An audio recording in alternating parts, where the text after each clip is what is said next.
सबसे पहले आपको बताते हैं, मेरठ के चर्चित सौरभ हत्याकांड के आरोपी साहिल शुक्ला से मिलने उनकी नानी जिला जेल पहुंची है। जी हां, नानी मुलाकात करने के लिए पहुंची हुई है। मुलाकात के दौरान नानी ने साहिल के लिए नमकीन और कपड़े लेकर वो आई हैं। नानी ने सौरभ की मौत पर दुख जताते हुए कहा है कि ये घटना बेहद दर्दनाक है, दुखद है। नानी ने कहा है कि 2 नशे हो गए, उनको नशा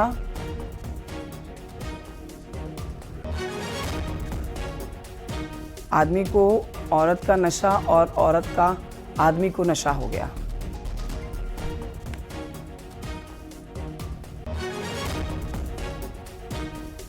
तो तस्वीरें आप देख रहे हैं, यहाँ कातिल की नानी मिलने के लिए पहुंची हुई है। साहिल की नानी मिलने के लिए पहुंची और खाने पीने का सामान साथ लेकर आई हैं। साहिल शुक्ला जेल में बंद है, जांच पड़ताल लगातार जारी है। इस बीच मिलने वालों की लाइन में सबसे पहले पहुंची है नानी मिलने।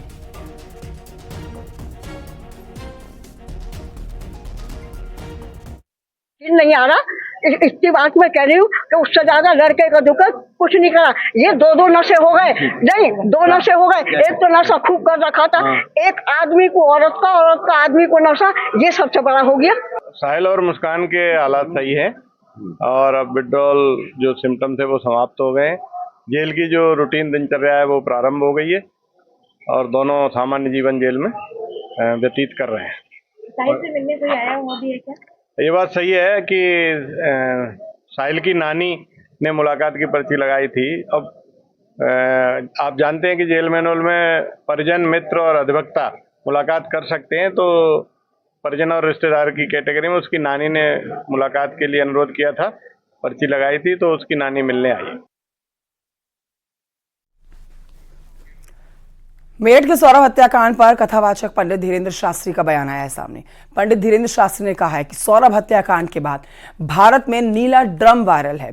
बहुत से पति सदमे में हैं, कृपा है कि उनकी शादी नहीं हुई है। मेरठ का सौरभ हत्याकांड बहुत निंदनीय है और ये संस्कारों की कमी है, पालन पोषण की कमी है।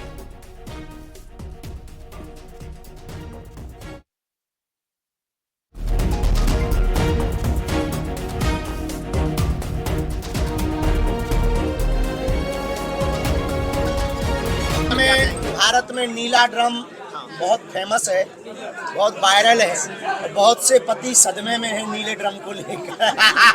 भगवान की कृपा है, हमारी तो शादी नहीं हुई है, लेकिन ये उत्तर तो सुन ले नटखटा। नीला ड्रम अभी जो है बहुत वायरल है भाई साहब। मेरठ का ये जो कांड हुआ निश्चित रूप से ये बहुत ही निंदनीय है और दुर्भाग्यपूर्ण है। वर्तमान समाज में घटते हुए परिवार की व्यवस्था, पाश्चात्य संस्कृति का आगमन और लव के चक्कर में विवाहित पुरुष अथवा स्त्री पड़े हुए परिवारों को तलाक व परिवारों को मिटाने की साजिशों को पूर्ण करना। हम यही चाहते हैं कि अपने जीवन काल में एक ही एंट्री होनी चाहिए और ये संस्कारों की कमी है। जिनकी भी बेटी या जिनका भी बेटा इस प्रकार का कृत्य कर रहा है, उनके पालन पोषण की कमी है। इसलिए संस्कारवान परिवार बनाने के लिए प्रत्येक भारतीयों को रामचरितमानस का आधार लेना आवश्यक है।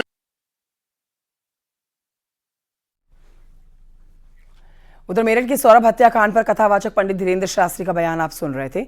अब आपको बताते हैं कुछ और खबरें, जिसमें बस्ती जिला की बात करेंगे। पुलिस की पिटाई से मौत के मामले में एसपी ने बड़ी कार्रवाई की है। दुबोलिया थाना अध्यक्ष जितेंद्र सिंह को लाइन हाजिर कर दिया गया है। साथ ही एसआई अजय कुमार गौड़ और सिपाही शिवम सिंह को निलंबित कर दिया गया है। 25 मार्च को पुलिस ने निलंबित नाबालिग आदर्श उपाध्याय को थाने से परिजनों को सौंप दिया था। जब परिजन ऑटो से लेकर आदर्श को घर जा पहुंचे तो वहां पर खून की उल्टी करने लगा, जिसके बाद परिजनों ने उसे अस्पताल में भर्ती कराया और बस्ती जिला अस्पताल रेफर कर दिया गया। रास्ते में ही आदर्श की मौत हो गई। परिजनों ने पिटाई की बात कही है। पुलिस की पिटाई के बाद मौत का आरोप परिजन लगा रहे हैं।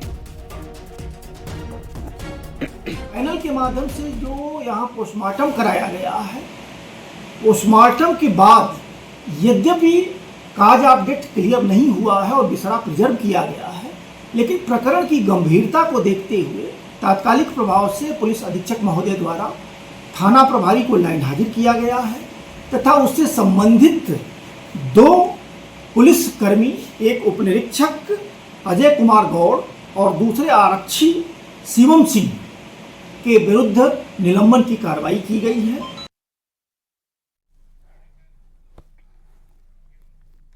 खबर आगरा से, जहां पर समाजवादी पार्टी के राज्यसभा के सांसद रामजीलाल सुमन के घर कल हमले के बाद पुलिस ने 15 से 20 लोगों को गिरफ्तार किया है। जी हां, इस मामले में पुलिस ने 15 से 20 लोगों को गिरफ्तार किया है जो उपद्रव मचा रहे थे। और ये कल रामजीलाल सुमन के घर के बाहर की घटना की तस्वीरें भी आप देख रहे हैं।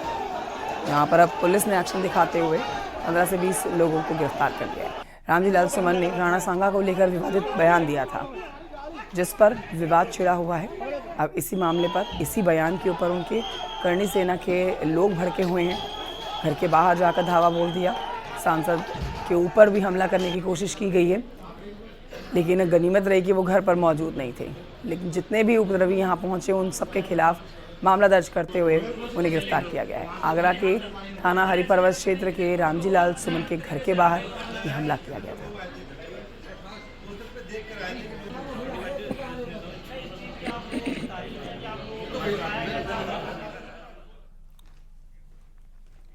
समाजवादी पार्टी के सांसद रामजीलाल सुमन के घर के बाहर हुए बवाल को लेकर अखिलेश यादव ने चिंता जताई है। उन्होंने कहा है कि इतिहास के पन्ने खोलने से विवाद ही बढ़ता है। बीजेपी जानबूझकर ऐसे पन्ने खोलती है जिससे देश की शांति बिगड़े।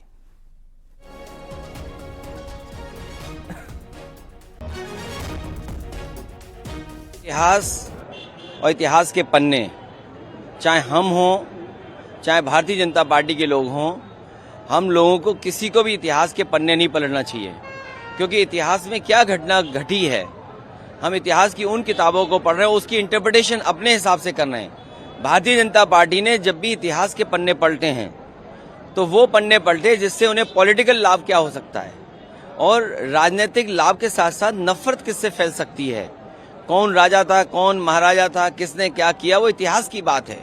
आज हम आगे बढ़ने की बात करें और जो रामजीलाल सुमन जी के साथ घटना हुई है निंदनीय है, दुखद है। एक दलित सांसद जो बहुत ही अनुभवी हैं, बहुत सीनियर हैं, उनके घर पर तब अटैक होना जब मुख्यमंत्री वहीं पर हैं, इसका मतलब मुख्यमंत्री जी की सहमति से हुआ है। ये जो जीरो टॉलरेंस की बात करने वालों का जीरो टॉलरेंस ही जीरो हो गया है। और आइए बढ़ते हैं आगे, आपको बताते हैं मुख्यमंत्री योगी आदित्यनाथ आज मिर्जापुर के दौरे पर जाने वाले हैं। यहां पर वो सरकार के 8 साल पूरे होने के अवसर पर कार्यक्रम में शामिल होंगे। सीएम योगी मिर्जापुर में मां विंध्यवासिनी का दर्शन पूजन करेंगे। सीएम योगी यहां पर मां विंध्यवासिनी राज्य विश्वविद्यालय का निरीक्षण और बैठक भी करने जा रहे हैं।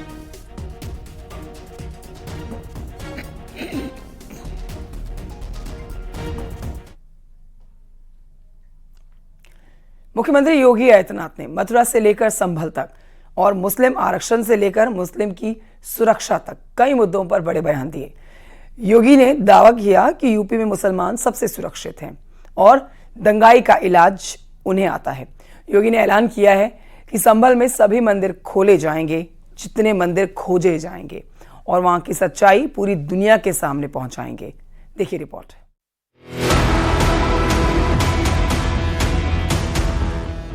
क्या हुआ था संभल में?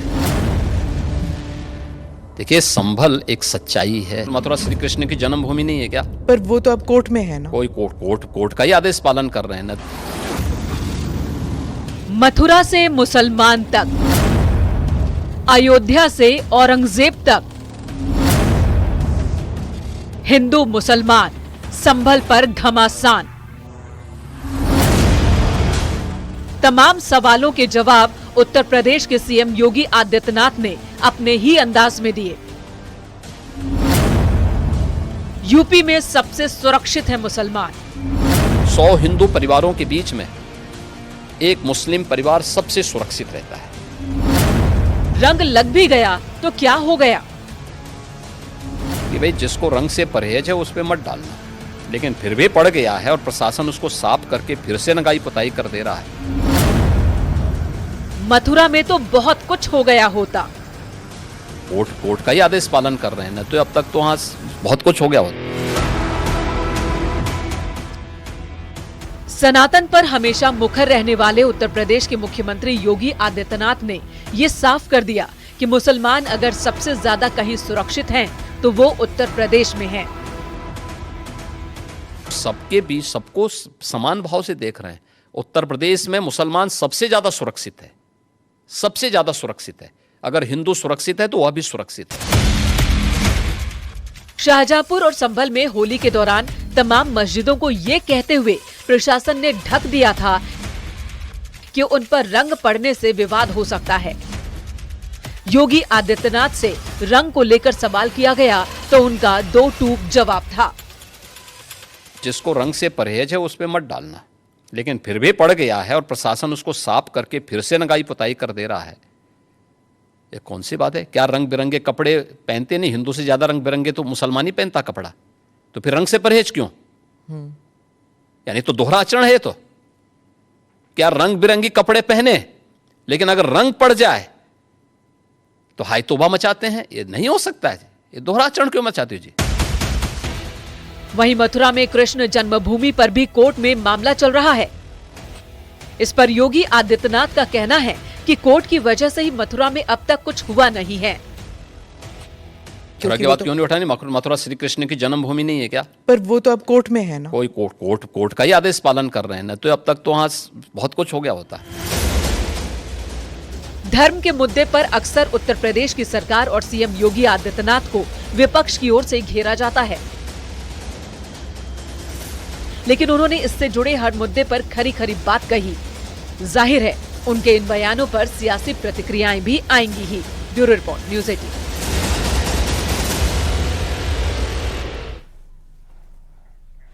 उधर संभल में अलविदा जुमे की नमाज नहीं अदा की जाएगी। पीस कमेटी की मीटिंग में सीओ अनुज चौधरी ने दो टूक कहा है कि अगर आप ईद की सेवैयां खिलाना चाहते हैं तो आपको गुजिया भी खानी पड़ेगी। साथ ही उन्होंने अपने पुराने बयान पर कहा कि अगर मैंने कुछ गलत कहा था तो किसी ने कोर्ट में चैलेंज क्यों नहीं किया।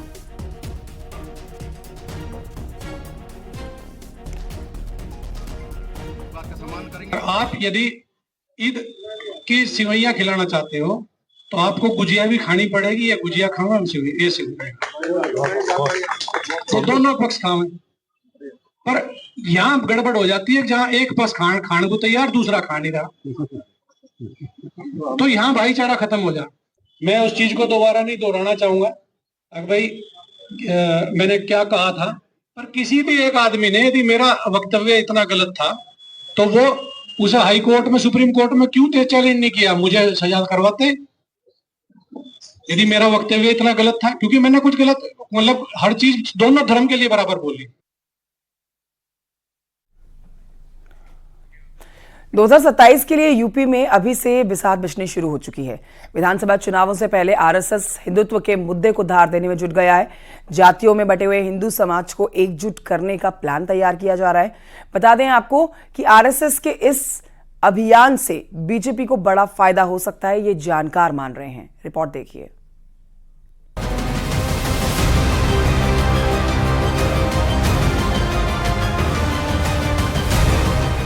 यूपी में विधानसभा चुनाव से पहले आरएसएस ने कमर कस ली है। आरएसएस हिंदुत्व के मुद्दे को धार देते हुए जातियों में बटे हिंदू समाज को लामबंद करने के अभियान में जुट गई है। ऐसे में यूपी में जातियों के सहारे सियासत करने वाले दलों के लिए आरएसएस का अभियान बीजेपी को बड़ा फायदा पहुंचा सकता है। आरएसएस की रणनीति है कि उत्तर प्रदेश में जो हिंदू समाज अलग अलग जातियों में बटा हुआ है, हिंदू धर्म के लोगों को लामबंद करके हिंदुत्व के एजेंडे को धार दी जाए, और दूसरी तरफ जो आरएसएस के एजेंडे में अयोध्या के बाद मथुरा भी शामिल रहा, तो ऐसे में मथुरा से सटे हुए अलीगढ़ में आरएसएस चीफ मोहन भागवत का प्रवास 5 दिवसीय है, और इससे सीधे तौर पर यह संदेश देने की कोशिश आरएसएस की रहेगी कि मथुरा आरएसएस के एजेंडे में है और इस मुद्दे को भी आरएसएस धार देगी। अयोध्या के बाद मथुरा आरएसएस के एजेंडे में शामिल है। यही वजह है कि आरएसएस प्रमुख मोहन भागवत मथुरा से सटे अलीगढ़ में 5 दिन के प्रवास पर रहेंगे। उनका अलीगढ़ में 5 दिन का प्रवास 17 अप्रैल से शुरू होगा। मोहन भागवत के दौरे से पहले ही आरएसएस हिंदुत्व के एजेंडे को धार देने में जुट गई है। पूरे समाज को, हिंदू समाज को संगठित करना, ये मेन उसका उद्देश्य था। जब समाज संगठित होगा तो देश भी, हमारा राष्ट्र भी आगे बढ़ेगा। सर, इसको लेकर के युवा को अट्रैक्ट कैसे करने वाले हैं? युवाओं के अंदर राष्ट्रभक्ति और देशभक्ति की भावना पैदा की जाए, उसके लिए आप समय समय पर संघ के कार्यक्रम है, उसमें सहभागिता उनकी हो तो आगे बढ़ेगा। सर, ऑनलाइन ऑनलाइन माध्यम से भी? हाँ, उसका ऑनलाइन भी राष्ट्रीय स्वयं संघ की जो ORG है, RSS ORG, उस पर आप क्लिक करेंगे तो आपको अनेक प्रकार की आपको जुड़ने के उसके आयाम मिलेंगे। वहीं आरएसएस की यूपी में सक्रियता का अंदाजा इस बात से लगाया जा सकता है कि राष्ट्रीय स्वयं सेवक संघ लखनऊ के विश्व संवाद केंद्र में बैठक कर संगठित हिंदू समाज के निर्माण के संकल्प को लेकर यूपी में अपनी तैयारियों को आगे बढ़ाना शुरू कर दिया है। Bureau report, news 18। हिंदुओं को लामबंद करने की रणनीति के तहत आरएसएस उत्तर प्रदेश में बड़े स्तर पर, चाहे वो गांव की गलियां हो या शहर हो, अभियान चलाने जा रही है। और राष्ट्रीय स्वयंसेवक संघ के जो कार्यकर्ता हैं वो इस अभियान में जुट चुके हैं। कैमरामैन रवि के साथ संकेत मिश्रा, न्यूज़ 18 लखनऊ। और ये बढ़ रहे हैं आगे, नोएडा से खबर जानिए। ये बड़ी खबर ग्रेटर नोएडा से आ रही है, जहां पर योगी सरकार ने यमुना अथॉरिटी के मास्टर प्लान पर मोहर लगा दी है। मास्टर प्लान 2031 फेज 2 को हरी झंडी मिली है। मास्टर प्लान 2031 फेज 2 को हरी झंडी मिल गई है और इसके तहत मथुरा में 11,653 हेक्टेयर में राया अर्बन सेंटर बनाया जाएगा। 33.5% टूरिज्म को ध्यान में रखकर इसे विकसित किया जाएगा। 505 हेक्टेयर में 30 किलोमीटर का यमुना रिवर फ्रंट और 1520 हेक्टेयर में टूरिज्म के तौर पर इसको विकसित किया जाएगा। वहीं 1920 हेक्टेयर में रिक्रिएशनल ग्रीन स्पेस, जो कि मनोरंजन के लिए, और इसमें स्पोर्ट्स, एम्यूजमेंट पार्क, हर तरह की सुविधा होगी।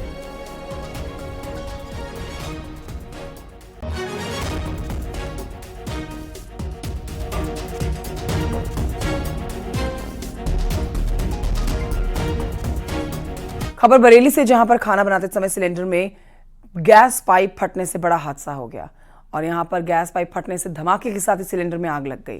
तस्वीरें भी आप देख रहे हैं घायल लोगों की। महिला गंभीर रूप से झुलस गई है और चीख पुकार मच गई जैसे ही हादसा हुआ।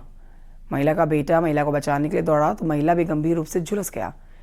आग की सूचना के बाद मौके पर पहुंची पुलिस ने गंभीर रूप से झुलसे हुए मां बेटे को अस्पताल में भर्ती कराया।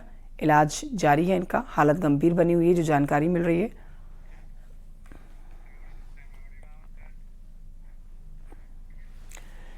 उधर आगरा में एक बार फिर से बेलगाम रफ्तार का कहर देखने को मिल रहा है। तेज रफ्तार ट्रैक्टर ट्रॉली ने शिक्षा मित्र को अपनी चपेट में ले लिया है और इस हादसे में मौके पर शिक्षा मित्र की मौत हो गई है। स्कूटी से घर का सामान लेने के लिए वो निकले हुए थे और तभी तेज रफ्तार ट्रैक्टर ट्रॉली की चपेट में आ गए। गुस्साए परिजनों ने शव को रोड पर रखकर जाम लगा दिया। बाद में पुलिस ने गुस्साए परिजनों को समझा बुझाकर मामले को शांत करवाया, जाम को खुलवाया। शव को कब्जे में लेकर पोस्टमार्टम के लिए भेजा गया है।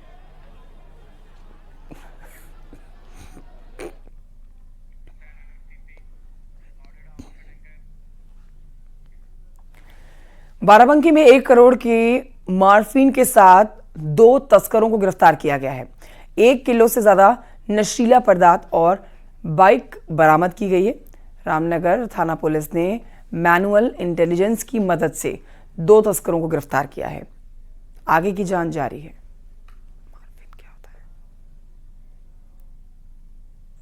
देखिए, सूचना प्राप्त हो रही थी कि कुछ लोगों के द्वारा मादक पदार्थों की तस्करी करते हुए मादक पदार्थों को आसपास कहीं पे पहुंचाया जा रहा है।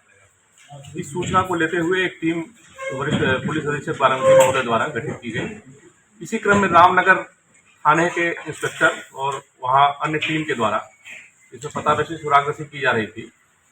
इसी क्रम में जानकारी हुई कि कुछ लोग संदिग्ध वस्तु लेकर के आ रहे हैं। इसको और डेवलप किया गया इस सूचना को और टीमें हमारी लगी और 2 लोगों की गिरफ्तारी इसमें हुई है। आजमगढ़ में छोटी बहन की गला दबाकर हत्या करने वाले सगे भाई बहन पुलिस ने गिरफ्तार कर लिए हैं। ये मामला बिलरियागंज थाना इलाके का है। लड़की गैर समुदाय के लड़के से बात करती थी, जिसका परिजन विरोध कर रहे थे। जब इस बात का परिजनों को पता लगा तो वो गुस्से से भर गए और जब बात बंद नहीं की गई तो परिजनों ने मिलकर गला दबाकर हत्या कर दी और शव को नहर में फेंक दिया।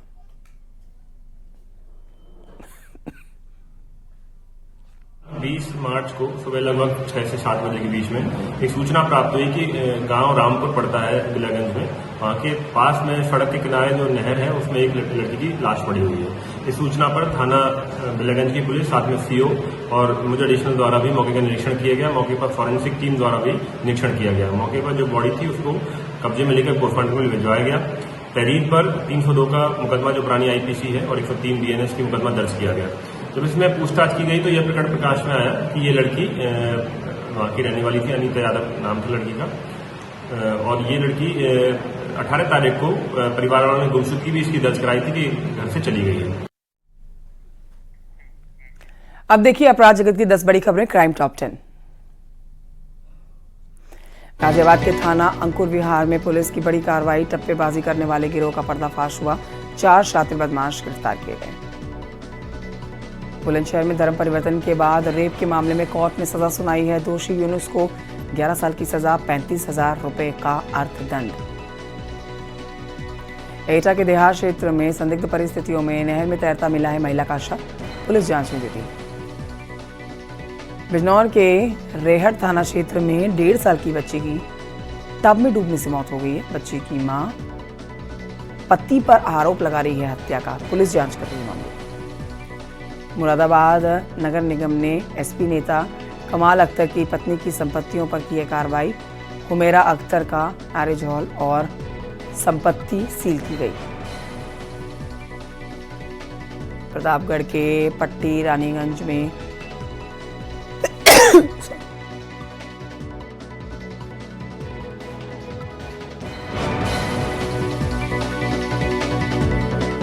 प्रतापगढ़ के पट्टी रानीगंज में टप्पेबाजों की रुपए से भरा हुआ थोक सब्जी व्यापारी का उड़ाया और करीब 45,000 रुपए की टप्पेबाजी हुई है। पुलिस मामले की जांच कर रही है। सीतापुर के महमूदाबाद कोतवाली में महिला से 68,000 रुपए की लूट की गई है। पुलिस मामले की जांच कर रही है। कन्नौज में पुलिस का एक्शन देखा गया। पुलिस ने एनकाउंटर में इनामी बदमाश को गिरफ्तार किया।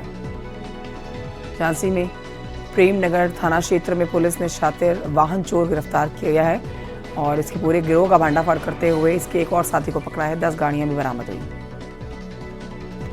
बागपत के सिंगावली अहीर थाना क्षेत्र में विवाहिता का शव मिला है। महिला के परिजनों ने हत्या का आरोप लगाया, पुलिस जांच कर रही है। छोटे से ब्रेक के लिए रुकना होगा, कहीं मत जाइए, जल्द लौट रहे हैं। आप देख रहे हैं न्यूज़ 18 उत्तर प्रदेश उत्तराखंड।